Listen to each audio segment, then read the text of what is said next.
안녕하세요. 경제와 기술의 교차로에서 일어나는 일들을 함께 살펴보는 시간입니다. 저는 사회자 김민준입니다. 오늘은 정말 흥미로운 이슈를 준비했는데요. 최근 인공지능 업계의 거물 오픈 AI가 전 세계적으로 거센 비판을 받고 있다는 거 혹시 들으셨나요? 사실 이게 단순한 기술 회사의 스캔들이 아니라 우리 모두의 개인정보와 자유에 관련된 깊이 있는 문제거든요. 오픈 AI가 최근 미 국가안보국, 즉 NSA의 전직 국장을 이사회에 영입했다는 소식이 나가면서 에드워드 스노든 같은 유명한 개인정보 보호 활동가들이 오픈 AI 사용을 중단하라고 공개적으로 촉구하고 있습니다. 이게 과연 무엇을 의미하는 걸까요? 정부 감시와 기술 혁신의 경계는 어디까지일까요?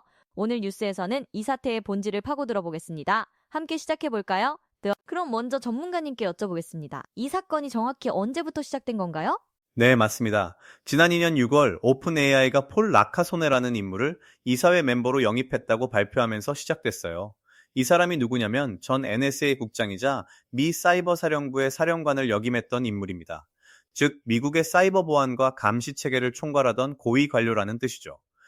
그럼 오픈 AI는 이걸 어떻게 설명했어요? 오픈 AI는 공식 성명을 통해 사이버 보안을 강화하고 안전한 인공지능 발전을 위한 결정이라고 밝혔습니다. 즉, 외부의 해킹이나 공격으로부터 자신들의 AI 모델을 보호하기 위해서라는 설명이었어요. 그럼 시장의 반응은 어땠어요? 반응이 매우 차가웠습니다. 에드워드 스노든을 포함한 개인정보 보호 활동가들이 즉각적으로 오픈 AI가 전 세계를 감시하는 도구로 변모했다며 서비스 탈퇴와 불매 운동을 촉구했거든요. 특히 스노든은 자신의 영향력 있는 소셜미디어 계정을 통해 이것은 신뢰의 배신이라고 직설적으로 표현했습니다. 그런데 왜 이렇게까지 민감한 반응이 나왔을까요? 그것 때문에 우리가 오늘 깊이 있게 살펴봐야 하는 거거든요. 단순히 보안 담당자를 영입한 것 이상의 의미가 있기 때문입니다. 그럼 폴 나카소네라는 인물을 좀 더 자세히 알아봐야겠네요. 이 사람이 정말 그렇게 논란의 중심에 있는 인물이었나요? 네, 맞습니다. 폴 라카소네는 단순한 보안 전문가가 아니라 미국 역사상 가장 강력한 감시 체계를 운영했던 인물 중 한 명으로 평가받고 있어요. 그는 NSA 국장으로 재직하면서 미국의 사이버 정보 수집을 대폭 확대했습니다. 그게 구체적으로 어떤 의미인가요?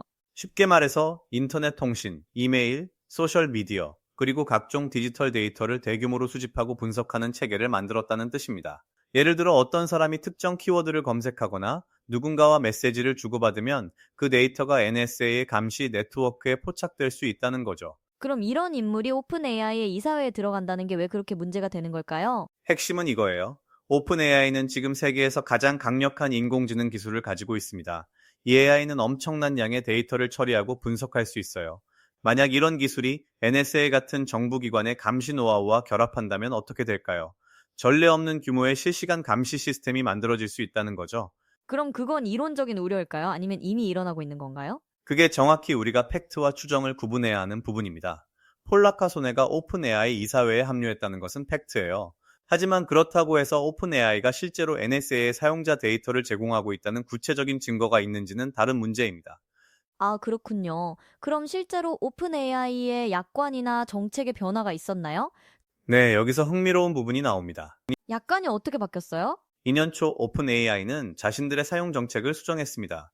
그 전까지는 군사 및 전쟁 목적의 사용을 금지한다는 명시적인 문구가 있었어요. 그런데 이걸 삭제했습니다. 완전히 없애버렸다는 뜻이에요? 네, 완전히 삭제했어요. 대신 살상 무기 개발에는 사용하지 않겠다는 더 제한적인 문구를 넣었습니다.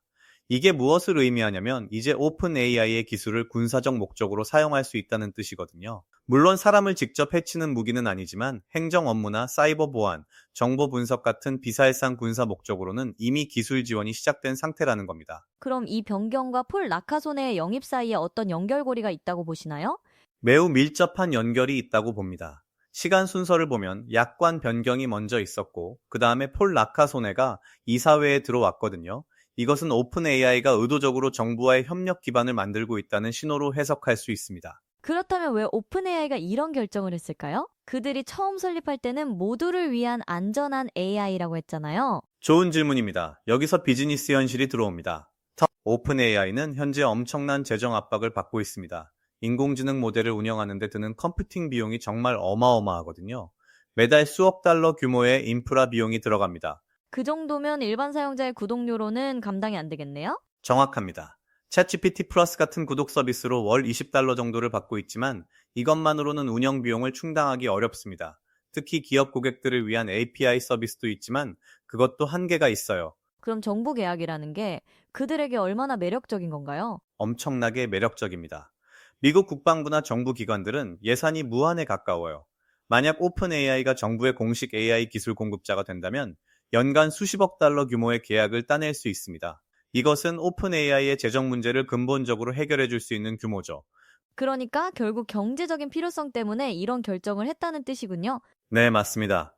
이것을 비즈니스 모델의 전환이라고 부를 수 있어요. 처음엔 일반 사용자 중심의 비즈니스였다면 이제는 정부라는 거대 고객을 확보하는 방향으로 전환하고 있다는 뜻입니다.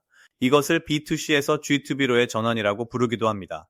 즉, 일반인 대상에서 정부 대상으로의 전환이라는 의미죠. 그럼 이게 우리 일상에는 어떤 영향을 미칠까요? 그게 우리가 다음에 살펴봐야 할 중요한 부분입니다. 네. 구체적으로 어떤 시나리오들이 가능한가요? 몇 가지 현실적인 시나리오를 생각해 볼 수 있습니다. 첫 번째는 예측 치안이라고 부르는 거예요.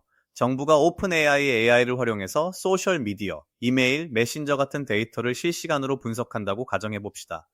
그럼 어떤 일이 벌어질까요? AI가 특정 키워드를 감지하거나 특정 행동 패턴을 분석해서 이 사람은 잠재적으로 위험할 수 있다고 분류하는 시스템이 만들어질 수 있다는 거죠. 예를 들어 어떤 사람이 정치적으로 민감한 주제에 대해 의견을 표현했다고 해서 그것이 감시 대상 목록에 올라갈 수 있다는 뜻입니다. 그건 표현의 자유를 심각하게 제약하는 거 아닌가요? 정확합니다. 이것은 조지 오웰의 소설 1984에서 나오는 빅브라더의 세계와 비슷해질 수 있다는 우려가 나오는 이유죠. 두 번째 시나리오는 사이버 공방전입니다. 그게 뭐죠? 오픈 AI의 기술이 적대국의 시스템을 해킹하거나 방어하는 데 사용될 수 있다는 뜻입니다. AI는 디지털 전장에서 매우 강력한 무기가 될 수 있거든요. 예를 들어 은행 시스템이나 전력망 같은 중요 인프라를 공격하거나 방어하는데 AI가 사용될 수 있다는 거죠. 그럼 일반 사용자의 보안은 어떻게 되나요? 그게 문제입니다. 만약 이런 사이버 공방 과정에서 민간 서비스의 백도어, 즉 뒷문이 활용된다면 일반 사용자의 데이터 보안은 심각하게 취약해질 수밖에 없습니다. 당신이 사용하는 지메일이나 다른 서비스의 보안이 정부의 사이버 전쟁을 위한 도구로 악용될 수 있다는 뜻이죠. 그럼 이건 이론일까요? 아니면 실제로 일어나고 있는 건가요? 여기서 우리는 다시 팩트와 추정을 구분해야 합니다. 네, 이 부분이 정말 중요한 것 같아요. 정확히 뭐가 확인된 사실이고 뭐가 추정인가요? 좋은 질문입니다. 먼저 팩트부터 정리하겠습니다. 첫째, 폴 나카소네 전 NSA 국장이 오픈 AI 이사회에 정식으로 합류했습니다. 이건 오픈 AI가 공식 발표한 사실이고 누구도 부인하지 않습니다. 네, 그건 명확하네요. 둘째, 오픈 AI는 자신들의 서비스 약관에서 군사 및 전쟁 목적의 사용 금지 문구를 실제로 삭제했습니다. 이것도 인터넷 아카이브 같은 곳에서 확인할 수 있는 팩트예요. 셋째, 에드워드 스노든을 포함한 주요 개인정보 보호 활동가들이 공개적으로 오픈 AI 사용 중단을 권고했습니다. 이것도 그들의 소셜 미디어 계정과 언론 인터뷰를 통해 확인할 수 있는 팩트입니다. 그럼 추정은 뭐죠? 추정은 이런 거예요. 첫째, 오픈 AI가 NSA의 사용자 데이터에 대한 직접적인 접근권, 즉 백도어를 제공했다는 구체적인 증거는 아직 확인되지 않았습니다. 이것은 추정이고 우려일 뿐 증명된 사실이 아닙니다.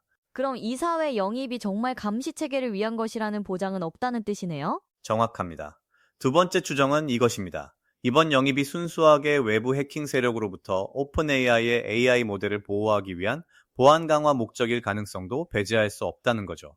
폴 라카소네가 사이버 보안 전문가인 것은 사실이니까요. 그래도 의심받을 만한 이유가 있지 않나요? 네, 맞습니다. 약관 변경의 타이밍, 인물 선정의 배경, 그리고 오픈 AI의 재정 상황 등을 종합하면 의심할 충분한 이유가 있습니다. 하지만 그것이 확정된 사실인지 아닌지는 아직 불명확하다는 점을 인정해야 한다는 거죠. 그렇다면 이 상황이 어떤 위험을 초래할 수 있을까요? 네, 이제 리스크 분석으로 넘어가겠습니다. 오픈 AI가 직면한 가장 큰 위험이 뭐라고 보세요? 가장 큰 위험은 신뢰의 붕괴입니다. 이건 단순한 평판 문제가 아니라 비즈니스 모델 자체의 붕괴로 이어질 수 있어요. 왜 그렇게까지 심각한가요? 인공지능은 데이터를 먹고 성장합니다. 챗GPT가 좋은 답변을 주려면 수억 개의 텍스트 데이터가 필요해요. 이 데이터는 어디서 나올까요? 사용자들입니다. 사람들이 챗GPT에 질문하고 대화하고 정보를 입력할 때 그것이 모두 학습 데이터가 되는 거죠. 아, 그럼 사용자들이 불신하면 데이터 공급이 끊긴다는 뜻이네요? 정확합니다. 만약 사용자들이 내 데이터가 정부 감시에 활용될 수 있다고 믿는 순간 많은 사람들이 서비스를 떠날 겁니다. 특히 민감한 정보를 다루는 사람들, 예를 들어 변호사, 기자, 의료 전문가들이 먼저 떠날 거예요. 그럼 대체 서비스로 이동할까요? 네, 여러 곳으로 분산될 것 같아요. 첫째, 엔스로픽이라는 회사가 만든 클로드라는 AI가 있습니다. 이 회사는 오픈 AI와 다르게 개인정보 보호를 강조하고 있거든요. 둘째, 미스트랄이라는 유럽 회사의 AI도 있고, 셋째는 로컬 LLM이라고 불리는 개인용 AI 모델들입니다. 이건 당신의 컴퓨터에 직접 설치해서 사용하는 AI라서 데이터가 외부 서버로 전송되지 않아요. 그럼 오픈 AI의 시장 점유율이 떨어질 수 있다는 뜻이네요? 네, 이미 그런 신호가 나타나고 있습니다. 특히 유럽과 개인정보 보호를 중시하는 지역에서 사용자 이탈이 시작되고 있어요. 또 다른 리스크가 있습니다. 뭐죠? 규제 당국과의 마찰입니다. 유럽연합의 AI 법안이라는 게 있어요. 이건 AI 기업들이 개인정보를 어떻게 다루는지에 대해 매우 엄격한 규정을 두고 있거든요. 그럼 오픈 AI가 EU에서 문제가 될 수 있다는 뜻이에요? 정확합니다. 만약 오픈 AI가 정부 감시에 협력한다는 증거가 나오면 EU의 AI 법안 위반으로 간주될 가능성이 높아요. 이 경우 오픈 AI는 유럽 시장에서 완전히 퇴출될 수도 있습니다. 그리고 유럽은 전 세계 AI 시장의 상당한 부분을 차지하고 있거든요. 그럼 결국 오픈 AI가 큰 손실을 볼 수 있다는 뜻이네요? 네, 단기적으로는 정부 계약으로 수익을 늘릴 수 있지만 장기적으로는 글로벌 시장에서의 신뢰 붕괴로 인해 훨씬 큰 손실을 볼 수 있다는 뜻입니다. 그럼 다른 국가들은 이 상황을 어떻게 보고 있나요? 흥미롭게도 이 사건은 미국 내에서뿐 아니라 전 세계적으로 AI 규제에 대한 논의를 촉발시켰습니다. 특히 중국과 러시아 같은 국가들은 미국이 AI를 감시 도구로 사용하고 있다는 비판을 강화하고 있어요. 그게 어떤 영향을 미칠까요? 이것은 AI 기술의 지정학화를 의미합니다. 즉, AI가 더 이상 순수한 기술이 아니라 국가 간의 권력 경쟁의 도구가 된다는 뜻이죠. 미국이 AI를 감시에 사용하면 다른 국가들도 자국의 감시 목적으로 AI를 개발할 것입니다. 그럼 결과적으로 전 세계가 더 감시되는 세상이 된다는 뜻이에요? 정확합니다. 이것을 악순환이라고 부를 수 있어요. 미국이 먼저 AI 감시 시스템을 구축하면 유럽은 자체 시스템으로 대응하고 중국도 더 강력한 시스템을 만들고 러시아도 따라가는 식이 되는 거죠. 결국 모든 시민이 더 강력하게 감시받는 세상이 만들어진다는 뜻입니다. 그럼 이건 정말 심각한 문제네요. 그럼 개인으로서 우리가 할 수 있는 게 뭐가 있을까요? 좋은 질문입니다. 여러 가지 방법이 있어요. 구체적으로 어떤 방법들이 있나요? 첫째, 서비스 선택입니다. 사용자로서 당신은 어떤 AI 서비스를 쓸지 선택할 권리가 있어요. 개인정보 보호를 강조하는 서비스를 선택하는 것도 방법입니다. 둘째, 정보 공개 요구입니다. 오픈 AI나 다른 AI 기업들에게 당신들이 정부와 어떤 협력을 하고 있는가를 명확히 공개하도록 요구할 수 있어요. 이것은 주주질이나 언론 캠페인 같은 형태로 나타날 수 있습니다. 그럼 정부 차원에서는 뭘 할 수 있을까요? 정부는 투명성 규제를 강화할 수 있습니다. 예를 들어, 정부가 민간 기업의 AI를 감시 목적으로 사용할 때는 그 사실을 공개해야 한다는 법안을 만들 수 있다는 거죠. 또한 개인정보 보호법을 더욱 강화해서 기업들이 함부로 데이터를 정부에 제공하지 못하도록 할 수 있어요. 그럼 기업 입장에서는? 기업들은 투명성 보고서를 발표할 수 있습니다. 예를 들어, 우리는 정부 요청에 대해 연간 몇 건을 받았고 그중 몇 건을 거절했다는 식의 보고서를 공개하는 거죠. 이것은 사용자의 신뢰를 회복하는 데 도움이 될 수 있습니다. 그런데 오픈 AI는 지금 이런 걸 하고 있나요? 아니요, 오히려 반대 방향으로 가고 있는 것처럼 보여요. 약관을 수정하고 정부 관계자를 이사회에 영입하고 정부 계약을 그런데 오픈 AI는 지금 이런 걸 하고 있나요? 아니요, 오히려 반대 방향으로 가고 있는 것처럼 보여요. 약관을 수정하고 정부 관계자를 이사회에 영입하고 정부 계약을 추진하는 식으로요. 이것은 사용자의 신뢰를 회복하기보다는 더 잃어버리게 만드는 방향이라고 평가됩니다. 그럼 앞으로 이 상황이 어떻게 전개될 거라고 보세요? 여러 시나리오가 가능해요. 낙관적 시나리오는 사용자와 규제 당국의 압박으로 오픈 AI가 정책을 바꾸는 경우입니다. 이미 비판의 목소리가 커지고 있으니까요. 비관적 시나리오는 오픈 AI가 정부 계약에 집중하면서 일반 사용자 시장에서의 영향력이 약해지는 경우예요. 이 경우 AI 시장은 더 분산되고 각 국가별로 자체 AI 시스템을 개발하려는 움직임이 강해질 겁니다. 결국 우리가 주목해야 할 포인트가 뭘까요? 핵심은 투명성입니다. 기술이 얼마나 강력하든 그것이 어떻게 사용되는지가 투명하게 공개되지 않으면 민주주의 사회에서는 신뢰할 수 없다는 거죠. 오픈 AI가 어떤 정부 협력을 하고 있는지, 사용자 데이터를 어떻게 다루고 있는지를 명확히 공개해야 한다는 것입니다. 네, 오늘 정말 복잡한 이슈를 깊이 있게 살펴봤는데요. 정리하면서 청취자분들을 위해 핵심을 다시 한번 정리해 주실 수 있을까요? 물론입니다. 세 가지를 꼭 기억해 주세요. 첫째, 팩트입니다. 오픈 AI는 전 NSA 국장을 이사회에 영입했고 군사 목적 사용 금지 조항을 약관에서 삭제했습니다. 이것은 확인된 사실입니다. 둘째, 우려입니다. 이런 변화가 정부 감시 체계와 결합될 수 있다는 우려가 있습니다. 하지만 이것이 이미 실현되었다는 증거는 아직 없습니다. 셋째, 신뢰의 중요성입니다. AI 시대에는 기술의 투명성과 기업의 신뢰성이 가장 중요한 자산이 됩니다. 오픈 AI가 이것을 잃어버리면 장기적으로는 큰 손실을 볼 수밖에 없습니다. 그럼 청취자분들이 이 정보를 어떻게 활용해야 할까요? 첫째, 비판적으로 생각해 주세요. 어떤 한쪽의 주장만 믿지 말고 다양한 관점에서 정보를 수집하세요. 둘째, 선택하세요. 어떤 AI 서비스를 쓸지, 어떤 기업을 신뢰할지는 당신의 선택입니다. 셋째, 목소리를 내세요. 기업이나 정부의 투명성을 요구하는 것은 민주주의 사회에서 시민의 권리입니다. 정말 좋은 조언입니다. 이 문제는 단순히 기술 문제가 아니라 우리의 자유와 프라이버시에 관련된 문제네요. 정확합니다. 기술은 중립적이지 않습니다. 기술을 어떻게 사용하는가는 사람의 선택이고 그 선택에 책임이 따릅니다. 오픈 AI의 경우도 마찬가지예요. 그들이 강력한 기술을 가졌다면 그것을 어떻게 사용할지에 대해 더욱 신중해야 합니다. 네, 정말 명확한 설명이었습니다. 청취자분들, 오늘 저희는 오픈AI와 NSA의 관계라는 복잡한 주제를 함께 살펴봤습니다. 이것은 단순한 기업 뉴스가 아니라 우리 모두의 미래에 영향을 미칠 수 있는 중요한 이슈입니다. 기술이 발전할수록 그 기술이 어떻게 사용되는지에 대한 투명성과 감시가 더욱 중요해집니다. 오픈AI의 사례는 우리에게 중요한 질문을 던집니다. 혁신과 보안의 균형은 어디에 있을까? 개인정보 보호와 국가 안보는 양립할 수 있을까? 이런 질문들은 쉽게 답할 수 없는 것들입니다. 하지만 적어도 우리는 이 질문들을 계속 던져야 하고 기업과 정부의 투명성을 요구해야 합니다. 그것이 민주주의 사회에서 시민이 할 수 있는 가장 중요한 역할이기 때문입니다. 님, 오늘 귀한 분석을 해주셔서 감사합니다.